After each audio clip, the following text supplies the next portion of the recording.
Free में दिलाकर बिना पैसा में पढ़ाने का कानून हम देश में बनाने के लिए इस तरह की ठंड में आपको यह तकलीफ दे रहे हैं। आप बताओ कितने लोग चाहते हो कि एक समान शिक्षा लागू हो जाए? चाहते हो ना? माताओं बहनों, देखो हम लोग 21 साल आंदोलन करते रहे कि आधी आबादी महिलाओं की है, इनको भी आधी हिस्सेदारी मिले। राजनीति में तो हिस्सेदारी कानून पास हो गया, लोकसभा विधानसभा में कानून पास हो गया कि अब 100 एमएलए में 33, 30 और 35 महिला हमारी माताएं बहनें एमएलए बनेगी। 100 सीट पर चुनाव होगा विधायक का, तब 35 हमारी बहन बेटियां बनेंगी। 100 सांसद का चुनाव होगा तो उसमें 100 में 33 हमारी बहन बेटियां बनेगी। ये कानून पास हो गया। उसी कानून में राजनीति में अगर रिजर्वेशन हो गया तो नौकरियों में भी महिलाओं को आरक्षण 33% लागू होना चाहिए, ताकि हमारी बहन बेटियां पढ़कर दरोगा, सिपाही, बाबू, चपरासी भी बन करके थाने पर आकर अपनी लड़ाई खुद लड़ सके। बताओ ये होना चाहिए कि नहीं होना चाहिए? कितने लोग चाहते हो कि होना चाहिए? होना चाहिए। देखो ये लड़ाई हम भागने वाले नहीं है। हम 21 साल से आपके बीच में हैं। 21 साल से हम आपके बीच में गांव-गांव, जिले, प्रदेश में हम सब जगाते हैं। अब एक ही बात कह रहा हूं कि देखो एक बीमारी पैदा हो रही है, मजबूती से लड़ो। हिंदू मुसलमान का चक्कर छोड़ो। देखो अब तो मोदी जी को भी लोग भाईजान शुरू करने जा रहे हैं, देखा होगा टीवी पर। अब वो भूल गए हिंदू मुसलमान। अब वोट देखा 20%। अभी वोट कैसे मिली? अब वावत हुआ भारतीय जनता पार्टी का नेता लोग अब मुस्लिम बस्ती में गई हैं तो भाईजान कहे हैं। अब वो खत्म होगा खेल कि हिंदू एक होता, मुसलमान देश से निकाल दो, काम खत्म। अब लड़ाई हिस्सेदारी का शुरू हुआ। ये वजह हम आपसे कहते एक बीमारी देखा यूपी में बात, दिल्ली में और पंजाब। भारत देश का 2 प्रदेश है, दिल्ली और पंजाब। वहां घरेलू बिजली का बिल माफ हुआ। यहाँ कितना जने बिजली के बिल से परेशान बने थे? यहाँ भी बीमारी है। एक नई चीज आपको बता दें, देखो पंजाब में और दिल्ली में घरेलू बिजली का बिल माफ है, और उत्तर प्रदेश में भी जिस दिन भारतीय समाज पार्टी की सरकार बनेगी उसी दिन दावे के साथ कहता हूं घरेलू बिजली का बिल माफ कर दिया जाएगा। ये कानून हम लोग बनाने के लिए बोल रहे। एक समान शिक्षा सारी व्यवस्था देने के बाद दूसरा कानून यूपी में बनेगा। जो माँ बाप अपने बेटा बेटी को स्कूल नहीं भेजेगा, ऐसे माँ बाप को जेल भेजने का भी कानून बनाऊंगा। बोला सही रही क्या? सही रही, सही रही नहीं। अब आवा चौथे पॉइंट पर हम चलते हैं। देखा जब देश की आजादी की लड़ाई होती रहा तो सरदार पटेल, महात्मा गांधी जी जैसे लोग देश के लोगों के समझावत रहे कि देश आजाद हुई, हमारे का राज हुई तो देश में शराब बंद हुई। तो गांधी जी तक गुजरात के, पटेल जी गुजरात में तो शराब बंद हुई, बिहार में बंद बा, पांडिचेरी बंद बा। यहाँ जितना लोग है कि चाहते कि उत्तर प्रदेश में भी शराब बंद हो जाए, हाथ उठाओ। साथ है देखा थे मुझे तो नहीं था। वो सोचा था क्या नेता कहां से आकर दारू बंद कराने वाला है नहीं। अच्छा ये बताओ, शराब से आप लोगों का नुकसान हो कि फायदा? कितना जने का नुकसान? हाथ उठावा, जगह जगह नुकसान समझने है नहीं। देखा ये नेता कोई बोली में नेता लोग यहाँ वहां समझा के वोट लेके चल जाइए। बात हमारे का जो लड़ाई हो, हम लोग जो चाहते वो करे बने। देखा यहाँ हर माँ बाप अपने बेटा बेटी को पढ़ा लिखा के सोचता है कि नौकरी या रोजगार भी, लेकिन भारतीय समाज पार्टी क्या चाहती है? कक्षा 4 से रोजगार परक शिक्षा, मोबाइल बनाना, मोटरसाइकिल बनाना, फ्रिज बनाना, एसी बनाना, कूलर बनाना, पंखा बनाना, इस तरह का 100 विषय बने। और कक्षा 4 से एक विषय हर जाति के बेटा बेटी को पढ़ना अनिवार्य है। अब आप बताओ, जिसके बेटा बेटी को 3 साल 4 साल मोबाइल बनाने सिखाया जाए या मोटरसाइकिल बनाने सिखाया जाए, तब बोलो सीख लेगा कि नहीं सीख लेगा? नहीं। और सीख लेगा तो विद्यालय छोड़ेगा तो बेकार होगा। उसके हाथ में हुनर होगा, कहीं प्रैक्टिस करके 3-4 महीना वो कहीं भी दुकान खोल करके 1500 रुपया कमा के अपने परिवार की जीविका चलाएगा। वो बंबई, दिल्ली, कलकत्ता, मद्रास नहीं जाएगा। इस तरह की शिक्षा हम लोग चाहते हैं। रोजगार परक शिक्षा देश में लागू हो, ताकि देश में गरीबों के साथ जो बेरोजगारी मुंह बाए खड़ी हो रही है, उनके हाथ में हुनर हो, बड़े पैमाने पर नौजवानों को रोजगार मिले। इस बात को लेकर के हम लोग आपके बीच में हमारे अमरमणि कश्यप जी जोरदार ताली बजा करके स्वागत करिए। इस कड़ाके के ठंड में आप लोगों को तकलीफ दिए हैं। ये हमारे ओम प्रकाश पाल जी हैं जो प्रदेश के प्रमुख महासचिव हैं, जोरदार ताली बजा के इनका स्वागत करिए। हमारे मोहम्मद अहमद पर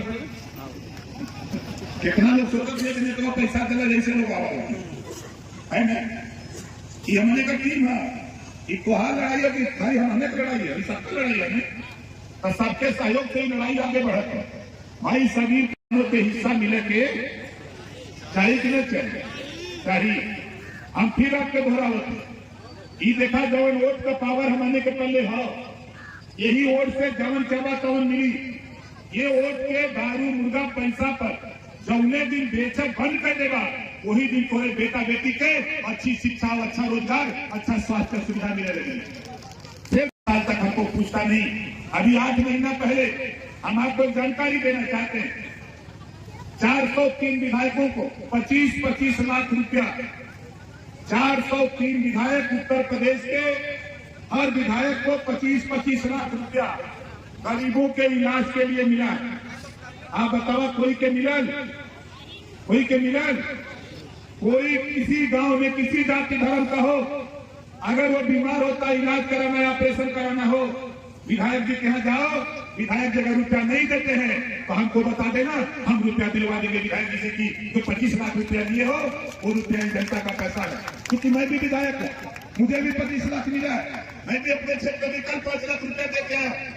और आपसे एक बात कहता हूँ, इसके अलावा भी कोई भी बीमार हो, ऑपरेशन कराना, इलाज कराना हो, सरकारी हॉस्पिटल से दवाई का खर्चा का पर्चा बनवा लेना, एस्टीमेट बनवा लेना, आय प्रमाण पत्र बनवा लेना, आधार कार्ड की कॉपी, फोटो, ये 3 पेपर हमको दे देना।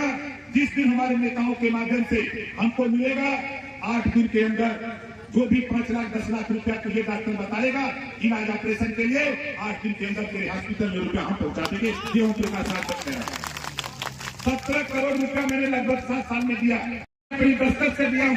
और आप लोगों से फिर कह रहा हूं, किसी भी साथी, किसी गांव में, किसी जाति धर्म के अगर ऑपरेशन कराना, इलाज कराना हो, सरकारी हॉस्पिटल से एस्टीमेट बनवा लेना, डॉक्टर बना देगा। कितना खर्चा लगेगा, जितना खर्चा वाला बताएगा, एस्टीमेट बना के देगा, उतना रुपया ओम प्रकाश राजभर 8 दिन के अंदर तेरे हॉस्पिटल पहुंचाने का काम हम करेंगे। ये तो हम करेंगे। और दूसरी एक योजना आयुष्मान कार्ड बना है, मोदी जी ने आयुष्मान कार्ड बनाया 5 लाख रुपया का। अगर जिसका ना बना हो, आज भी बन रहा है, अपने जन सेवा केंद्र पर चले जाओ, वहां जानकारी कर लो और जो कागज वो मांगे वो कागज देके अपना 5 लाख रुपए इलाज के लिए जो बन रहा है आयुष्मान कार्ड, उसको बनवा लो। किसी भी हॉस्पिटल में जो एथराइज है, चाहे वो आयुष्मान कार्ड के लिए हॉस्पिटल एथराइज है, वो हॉस्पिटल में जाके इलाज करा लो। साथी, इस सुविधा का भी लाभ आप लोग उठाओ। और साथियों, मैं ऊर्जा मंत्री से लेकर मुख्यमंत्री से लेकर गृह मंत्री से लेकर भारतीय जनता पार्टी के राष्ट्रीय अध्यक्ष जेपी नड्डा जी तक बताया, बिजली की समस्या, बिल आया हुआ है, किसी का 20,000, किसी साथी का अगर बिल आया है तो 100% उसका ब्याज माफ है। अपने एक्सीएल से, जेई से अपने हाई बिल पर चले जाना, उनको बता देना कि हमारा ये बिल है, इसमें कितना माफ होगा, 100% तेरा ब्याज चक्रवृद्धि ब्याज माफ हो जाएगा और आपको 5,000, 6,000 रुपया, 8,000 जमा करना पड़ेगा। जाके अपने हाई बिल पर पता कर लो। ये जानकारी कोई नेता देता नहीं है। योजना तो बनती है, उस योजना की जानकारी गरीबों आप तक नहीं होती है, जिससे आप उसका लाभ नहीं ले पाते हो। इस नाते हम लोग इस कड़ाके की ठंड में इन सब चीजों की जानकारी देने के लिए आपके बीच में घूमते रहते हैं। और मैं आपसे आखिरी बात कहूंगा कि देखो भाई, याद कर लेना, लड़ाई हिंदू मुसलमान की नहीं है, यहाँ लड़ाई ऊंच नीच नफरत की नहीं है। क्योंकि मैंने देखा, जब मैंने इतिहास पढ़ा, आजादी के बाद से लेकर अब तक इतिहास पढ़ा, तो आजादी के बाद नौकरियों में मुसलमान 38% था। कांग्रेस ने इतना विकास किया, नफरत दिखाया बीजेपी का, इतना विकास किया। बसपा ने नफरत दिखाया बीजेपी का, सपा ने नफरत दिखाया बीजेपी का, विकास इतना तेरा किया मुसलमान भाइयों। आज 1% भी आप नौकरियों में नहीं रह गए हो, यही तेरी विगति का कारण है। खुदा उसी की मदद करता है।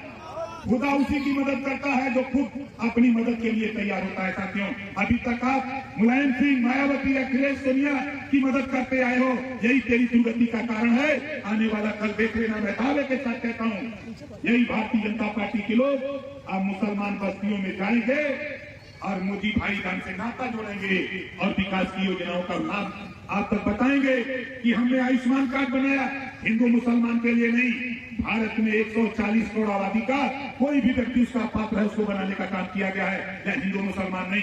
ये बात भारतीय जनता पार्टी के लोग बताएंगे। ये बताएंगे कि हम राशन देते हैं तो जाति धर्म कीन के नहीं देते, हम उज्ज्वला योजना गैस सिलेंडर देते, हम जाति धर्म कीन करके नहीं देते। ये काम करते हैं तो समाजवादी पार्टी, बहुजन समाज पार्टी, कांग्रेस के लोग करते। अगर ये हमको हिस्सा देते सपा बसपा कांग्रेस के लोग, आज हमारी भी जाति के लोग अहिर बड़ेरी कुंभी कोई भक्त कुमार मुसा धोरी घटी पासी के बड़े बिमला थोड़ा दुनिया तारीख से खजर सतान चौहान ठाकुर ब्राह्मण बनिया लाला गो खरवार दिया रारा कर बंसी बंजारा बहरिया कनार, इनका भी बेटा थाने पर दरोगा होता, सिपाही होता, सीओ होता, लेखपाल होता, कानूनगो होता, या डीएम होता, लेकिन इन लोगों ने हमको हिस्सा नहीं दिया। हमको शिक्षा की तरफ ध्यान देने का काम नहीं, खाली दारू पिला करके वोट लेने का काम किया है। इनके दारू की दवाई।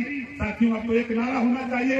मैं जब पहले इधर घूमता था, हम जब आजमगढ़, मऊबलिया, गोरखपुर, देवलिया, श्रावस्ती, बलरामपुर, गोंडा, फैजाबाद, सुल्तानपुर, अम्बेडकर नगर, जौनपुर, मिर्जापुर, सोनभद्र, चंदौली, गाजीपुर, बनारस, बस्ती, संत कबीरनगर, सिद्धार्थनगर, प्रतापगढ़, गोंडा घूमता था, एक नारा लगता था प्रधानी के चुनाव में,